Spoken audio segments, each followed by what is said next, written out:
ಚಕ್ರವರ್ತಿ ಜಗದ್ಗುರು ಸಿದ್ಧಾರೂಢೀಶ್ವರರನ್ನು ಪ್ರಾತಸ್ಮರಣೀಯರು, ಪರಮ ಪೂಜನೀಯರು, ಜಗದಾದಿ ಜಗದ ವಂದನೀಯರಾಗಿರುವ ಮಹಾ ತಪಸ್ವಿ ಮುಕ್ತೀಶ್ವರ ಪೀಠದ ಒಡೆಯ ಗದಗಿನ ಶಿವಾನಂದತೀಶ್ವರರನ್ನು ಹೃದಯಾರನ್ನು ಧ್ಯಾನಿಸಿ ಪೂಜಿಸಿಕೊಂಡು ತತ್ಸ್ವರೂಪಿಗಳಾಗಿರುವ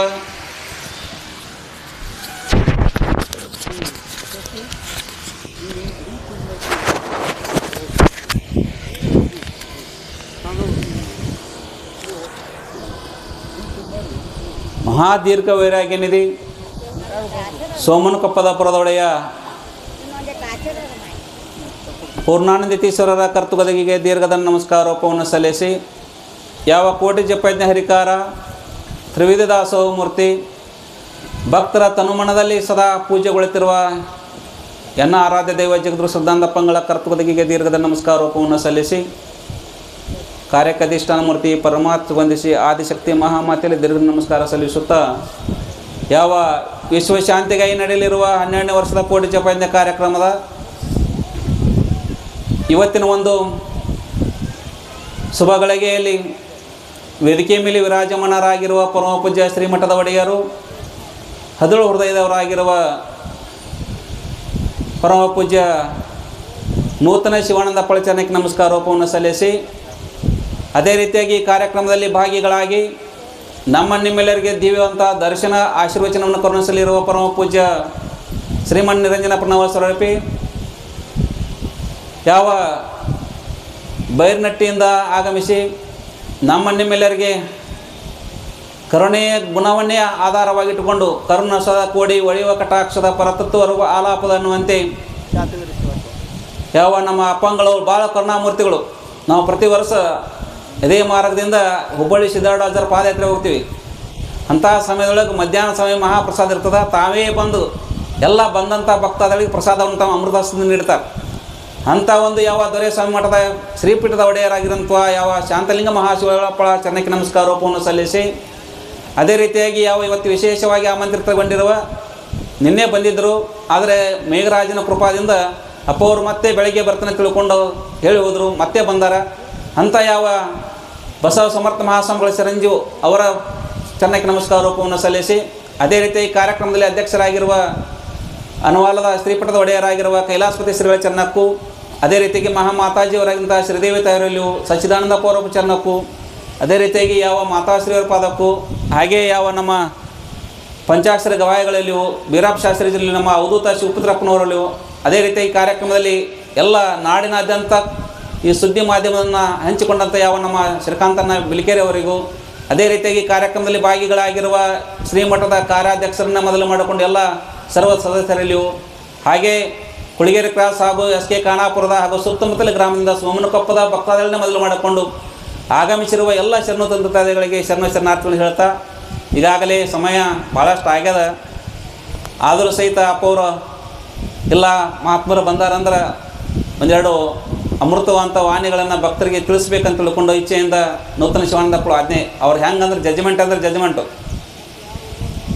ಹೇಳಬೇಕಂದ್ರೆ ಹೇಳಬೇಕು, ಮುಗಿಸ್ರಂದ್ರೆ ಮುಗಿಸ್ಬಿಡೋದು. ಮನೆ ಮಾಡಿದ್ರಲ್ಲ, ಎಲ್ಲರೂ ಊಟಕ್ಕೆ ಹೋಗ್ರಿ ಅಂದ್ರೆ ಎಲ್ಲರೂ ಊಟಗಳು ಪಾದ ಪೂಜೆ ಮಾಡಿರಿ ಮಾಡಿ ಅವ್ರ ವಾಣಿ ಅಂದ್ರೆ ಹಿಂಗೆ. ಅದಕ್ಕೆ ಎಲ್ಲ ಭಕ್ತಾದಿಗಳು ಏನು ಮಾಡಬೇಕಾಯ್ತಂದ್ರೆ, ಈಗಾಗಲೇ ಅಪ್ಪ ಅವರು ಬೈರಂಟಿಂದ ದಯಮಾಡಿಸಿದ್ದಾರೆ.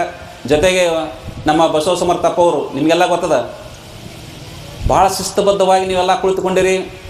ಇವತ್ತಿನ ವಿಷಯ ಬಹಳ ಸುಂದರವಾದಂಥ ಬಹು ಪ್ರಮುಖವಾದಂಥ ಒಂದು ವಿಷಯವನ್ನು ಇಲ್ಲಿ ತನಕ ಮಾತಾಜಿಯವರು ಪೂಜ್ಯರು ತಿಳಿಸ್ತಾ ಬಂದರು. ಅದು ಯಾವುದಂತ ಹೇಳಿದ್ರೆ ಗುರುವಿನ ಕರುಣೆ. ಗುರುವಿನ ಕರುಣೆ ಒಂದು ಪಡೆಯಬೇಕಾದ್ರೆ ಗರ್ವವನ್ನು ಮೊದಲಿಗೆ ಬಿಡಬೇಕಂತ ಮಾತನ್ನು ಹೇಳ್ತಾರೆ. ನಾವು ಗುರುವಿನ ಕರುಣೆ ಪಡಿಬೇಕಾಗಿತ್ತಂದ್ರೆ ನಮ್ಮಲ್ಲಿ ಗರ್ವ ಒಂದಿರಬಾರ್ದು. ಅದಕ್ಕೆ ಹೇಳಿದರು ಪುರಂದರದಾಸರು, ಗುರುವಿನ ಗುಲಾಮನಾಗುವ ತನಕ ದೊರೆಯದನ್ನ ಮುಕುತಿ, ಪರಿಪರಿ ಶಾಸ್ತ್ರ ಓದಿದನಿಲ್ಲ, ನೂರಾರು ವೇದ ಪುರಾಣಗಳು ಮುಗಿಸಿದ್ರಿಲ್ಲ. ಹೇಳಿದರು ಏನು ಹೇಳ್ರಿ, ತಲೆ ತಳ್ಯಾಕ ಮಾಡಿ ಕಾಲ ಮೇಲೆ ಮಾಡಿ ಜ್ಯೋತಿ ಆಡಿದ್ರಿಲ್ಲ. ಗುರುವಿನ ಗುಲಾಮನಾಗುವ ತನಕ ದೊರೆಯದನ್ನ ಮುಕ್ತಿ ಅಂದಂಗೆ ಇವತ್ತು ದಿವಸ ಏನು ಹೇಳ್ತಾರೆ, ಗುರುವಿನ ಕರುಣೆ ಆಗಲಿಲ್ಲ ಅಂದ್ರೆ ಮಾನವ ಜನ್ಮ ಭಾಳ ವ್ಯರ್ಥ ಆಗ್ತದೆ. ಭಾಳ ತಾಯಂದಿರು ಕೂಡಿರಿ, ಎಲ್ಲ ಅಣ್ಣಂದಿರು ಕೂಡಿರಿ. ಸಮಯ ಭಾಳ ಆಗ್ಯದ. ಅಪ್ಪವ್ರು ಇನ್ನೂ ಆಶೀರ್ವಚನೆ ನೀಡೋರಿದ್ದಾರೆ. ಒಂದೆರಡು ಮಾತು ಹೇಳಿಬಿಡ್ತೀನಿ ನಿಮ್ಗೆ. ಈಗಾಗಲೇ ನಮ್ಮ ಪಂಚಾಕ್ಷರ ಹೇಳಿದರು, ಜಗದ್ಗುರು ಸಿದ್ಧಾರೂಢಪ್ಪರ ಕಾಲಕ್ಕೆ ಅವರ ಯಾವ ಅವತಾರ ತೊಟ್ಕೊಂಡು ಬಂದಿದ್ರಲ್ಲ, ಅಂಥ ಸಮಯದೊಳಗೆ ವ್ಯಾಘ್ರ ಜನ್ಮದಿಂದ ಮುಕ್ತರಂಥ ಒಬ್ಬ ಮಹಾತ್ಮರು ಅವತಾರ ತಗೊಂಡು ಹೋಗ್ಯಾರ. ಆರುಢ ಜ್ಯೋತಿ ಅನಿಸ್ಕೊಂಡ ಶಿವಪುತ್ರಪ್ಪಗಳು. ಮೊದಲಿನ ಜನ್ಮ ಏನಾಗಿತ್ತು ಅಂದ್ರೆ ವ್ಯಾಘ್ರ ಅಂದ್ರೆ ಹುಲಿಯ ಜನ್ಮ ಆಗಿ ಬಂದಿತ್ತು. ಅಂಥ ವ್ಯಾಘ್ರ ಜನ್ಮವನ್ನು ತೊರೆದು ಮಾನವನಾಗಿ ಬಂದು ಜಗತ್ತಿನಾದ್ಯಂತ ಶ್ರೀಮನ್ಯಜೀವನ ಶಿವಳ್ಳ ರಚಿಸಿದಂಥ ಯಾವ ವೇದಾಂತ ಗ್ರಂಥಾವಳಿ ಗ್ರಂಥಕ್ಕೆ ಜ್ಞಾನ ಪ್ರತಿಪಾದಸ್ತನ, ಪರಮಾನುಭವದೆ, ಅನುಭವ ಸಾರ, ಪಾರಮಾರ್ಥಗೀತೆ ಎಲ್ಲ ಗ್ರಂಥಗಳು ಟೀಕಾ ತಾತ್ಪರ್ಯ ಬರೆದ ಕನ್ನಡ ನಾಡಿನ ಮುಂಕುಶಳಿಗೆ ಒಂದು ಜ್ಞಾನ ದೇವಿಗೆಯಾಗಿ ನಿಂತಂಥ ಯಾವ ಶಿವಪುತ್ರಪ್ಪರ ಚರಿತ್ರೆ ಸ್ವಲ್ಪ ನಮ್ಮ ನಿಮ್ಮಲ್ಲಿ ತಿಳಿಸೋಕೆ ನನ್ನ ಮತಿ ನೆಲಕ ವಿಚಾರ ಮಾಡ್ತಾ ಇದ್ದೀನಿ. ಯಾವ ಶಿವಬಸಪ್ಪ ಶಿವಲಿಂಗಮ್ಮ ಅಂತ ತಿಳ್ಕೊಂಡು ಧರ್ಮಪತ್ನಿಗಳು ಶಿವಶರಣರು ಗರಗದೊಳಗೆ, ಇವತ್ತಿನ ಧಾರವಾಡ ಜಿಲ್ಲೆಯ ಗರಗದೊಳಗೆ ವಾಸವಾದಂಥವರು 10 ವರ್ಷಗಳ ಪರ್ಯಂತವರಾಗಿ ಯಾವ ಶಿವಬಸಪ್ಪ ಶಿವಲಿಂಗಮ್ಮ ಗರ್ಗದ ಮಡವಾಳ ಅಜ್ಜನ ಮಠದೊಳಗೆ ಸೇವಾ ಮಾಡ್ತಿದ್ರು. ಯಾವ ಶಿವಲಿಂಗಮ್ಮ ಒಂದು ದಿನ ಸಹಿತ ಏನು ಮಾಡಲಿಲ್ಲ ಅಂದ್ರೆ ಗುರುವಿನ ಸೇವಾ ಮಾಡೋದು ತಪ್ಪಿಸ್ಲಿಲ್ಲ, ಶಿವಬಸಪ್ಪ ತಪ್ಪಿಸ್ಲಿಲ್ಲ. ಯಾವಾಗಲೂ ಮಠದೊಳಗೆ ಏನೇ ತಮ್ಮ ಮನೆ ಕೆಲಸ ಇದ್ರು ಸಹಿತ, ತಮ್ಮ ಹೊಲದ ಕೆಲಸ ಇದ್ರು ಸಹಿತ ಅದನ್ನು ಬಿಟ್ಟು ಸಹಿತ ಏನು ಮಾಡ್ತಿದ್ರು, ಮಠದೊಳಗೆ ಸೇವಾ ಮಾಡ್ತಿದ್ರು. ಇಂತಹ ಸಮಯದೊಳಗೆ ಯಾವ ಶಿವಬಸಪ್ಪ ಅಂದ ಎಂಥ ಪುಣ್ಯದ ಜನ್ಮ ನಮ್ಮದು. ಯಾಕಂದ್ರೆ ಗರ್ಗದ ಮಡಿವಾಳ ಅಜ್ಜವ್ರು ಅಂದ್ರೆ ಸಾಕ್ಷಾತ್ ಪರಮಾತ್ಮ ಪಾರ್ವತಿ ಅವತಾರ. ಯಾಕೆ ಹುಟ್ಟು ಗುರುಡರು, ಈ ಲೋಕವನ್ನೇ ಕಾಣಲಂಥ ಜ್ಞಾನಿ ತನ್ನ ಜ್ಞಾನ ದೃಷ್ಟಿಯಿಂದ ಯಾರ ಆತನ ದರ್ಶನ ಮಾಡ್ತಾರೋ ಅವರೆಲ್ಲ ಉದ್ಧಾರ ಮಾಡಿದಂಥ ಪುಣ್ಯಾತ್ಮ. ಅಂಥರ ಸೇವೆಯನ್ನು ಯಾವ ಶಿವಬಸಪ್ಪ ಶಿವಲಿಂಗಮ್ಮ 10 ವರ್ಷಗಳ ಪರ್ಯಂತರಾಗಿ ಸೇವೆ ಮಾಡ್ತಾ ಇರ್ತಾರೆ. ಮಠದೊಳಗೆ ಕಸ ಹಿಡಿತಿರ್ತಾರೆ, ಅಂಗಳ ಕಸ. ಅಂಥ ಸಮಯದೊಳಗೆ ಶಿವಲಿಂಗಮ್ಮಗೆ ಒಂದಿನ ಚಿಂತೆ ಬರ್ತದೆ. ಅಪ್ಪನ ಸೇವಾ ಮಾಡಾಕತ್ತು 10 ವರ್ಷ ಆಯಿತು, ಅಪ್ಪನ ಮೇಲೆ ಒಂದು ದಿನವೂ ಕರುಣೆ ತೋರುವಲ್ಲಲ್ಲ, ಆತನ ಕೃಪಾದೃಷ್ಟಿನ ಮೇಲೆ ಬೀಳುವಲ್ದಲ್ಲ. ಯಾವಾಗ ನಮಗೆ ಏನು ಮಾಡ್ತಾನೆ, ಕೃಪಾ ಮಾಡ್ತಾನೆ ಅಂತ ತಿಳ್ಕೊಂಡು ಶಿವಲಿಂಗಮ್ಮ ಚಿಂತೆ ಮಾಡ್ತಿದ್ಳು. ಅಂಥ ಸಮಯದೊಳಗೆ 10 ವರ್ಷ ಸಮಯ ಆಗಕ್ಕೆ ಬಂದಿತ್ತು. ಅವಾಗ ಅಂಗಳ ಕಸ ಹೊಡ್ಕೊಂತ ನಡೆದಿದ್ದಳು. ಅದೇ ಸಮಯದೊಳಗೆ ಗರ್ಗದ ಮಂಡಳ ಅಜ್ಜವ್ರು ಅಲ್ಲಿ ಬಂದರು. ಬಂದಾಗ ಏನು ಸಮಯ ನಡೀತು ಅಂದ್ರೆ, ಯಾವಾಗ ಅಪ್ಪ ಬಂದ ಗರ್ಗದ ಮಂಡಳ ಅಜ್ಜ ಬಂದು ತಿಳ್ಕೊಂಡು ಮಂಡಳ ಅಜ್ಜ ಅಪ್ಪನ ಕಾಲಕ್ಕೆ ಗಟ್ಟಿ ಕೈ ಹಿಡ್ಕೊಂಡು ಹನಿ ಹಚ್ಚಿ ಸಾಷ್ಟಾಂಗ ನಮಸ್ಕಾರ ಮಾಡಿ ಹೇಳಿದಳು, ಯಪ್ಪ ನಿನ್ನ ಮಠದೊಳಗೆ 10 ವರ್ಷದ ಪರ್ಯಂತರವಾಗಿ ಸೇವಾ ಮಾಡೀನಿ, ಒಂದು ದಿನ ಕಣ್ಣು ತೆಗಿಯಲಿಲ್ಲ ಪುಣ್ಯಾತ್ಮ, ನನಗೆ ಆಶೀರ್ವಾದ ಮಾಡುವಲ್ಲಿ, ನಿನ್ನ ಕರುಣೆ ತೋರಿಸಲ್ಲ ಅಂತ ತಿಳ್ಕೊಂಡು ಕೇಳ್ಕೊಂಡಾಗ ಅವಾಗ ಮಡವಳಪ್ಪ ಅಂದಂತ, ಏನಾತವ ಶಿವಲಿಂಗಮ್ಮ ಏನೋ ಭಾಳ ಕೇಳಾಕತ್ತಿಯಲ್ಲ ಅಂದಂತ.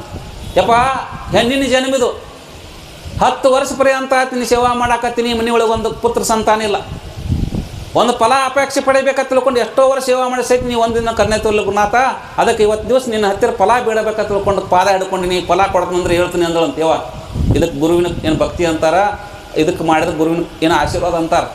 ಮತ್ತು ನಾವು ಹಂಗೆ ಹೇಳಿದ್ರಲ್ಲ, ಈಗ ನಮ್ಮ ಶಾಸ್ತ್ರಿ ಹೇಳಿದಲ್ಲ, ಸುಮ್ಮ ಬಂದವರು ಹನಿಗೆ ವಿಭೂತಿ ದಪ್ಪಂಗೆ ಬಡ್ಕೊಂಡು ಶಿಸ್ತಂಗೆ ಸಿರಾ ಉಪ್ಪಿಟ್ಟು ಹೊಡೆದು ಹೋಗುವ ಒಂದಿಟ್ಟು ಕಟ್ಕೊಂಡು ನಮ್ಮ ಅಪ್ಪನ ಆಶೀರ್ವಾದ ಭಾಳ ಚಲೋ ಯವ್ವ.